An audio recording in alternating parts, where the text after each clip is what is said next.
Middle of a crucial playoff game against the University of Guelph, a routine fly ball resulted in two McMaster players knocked down on the turf. Both in a dive phase where head met knee. The sound of the collision and seeing them both on the ground, you knew it was pretty serious. Mark Zanet's knee crashed into teammate Nick Valachi's face. Nick Motruk beelined it to Valachi, who was in dire shape. He was basically in shock and fighting for his breaths. He could not breathe. Head coach Adam Strongman says Valachi suffered severe injuries to his face and Mark Zanet injured his knee. Luckily for both players, the two teams were stocked with medical help. One of their assistant coaches, a firefighter, they had a cameraman who was a paramedic.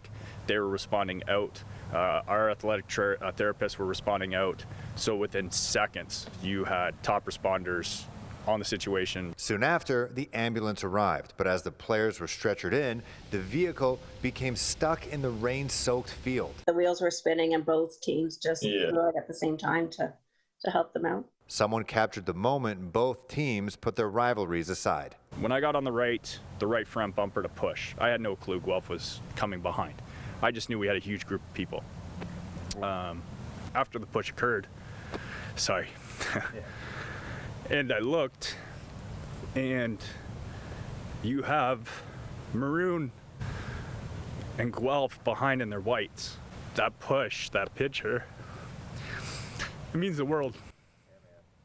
When someone gets injured, it kind of that competition stops, and you have to regroup and focus on the main priorities, which is making sure everyone was okay. Obviously, it was our biggest weekend of the year, and tensions were pretty high between both teams, but as soon as that happened, it was more about just make sure the guys are okay. For whatever reason, every time McMaster and Guelph play each other, something unusual happens. Back in 2019, one of the assistant coaches for McMaster had a heart attack during batting practice, and the exact same assistant coach for the Griffins, who is also a firefighter, was on hand and did CPR for 25 minutes before an ambulance arrived. While McMaster's championship route continues next weekend, Coach Strongman says they're already coming away with something special. Even after we're done playing ball, we're going to remember the ball field, but it's the incidences where you see that camaraderie come together that everybody's going to be like, that actually occurred.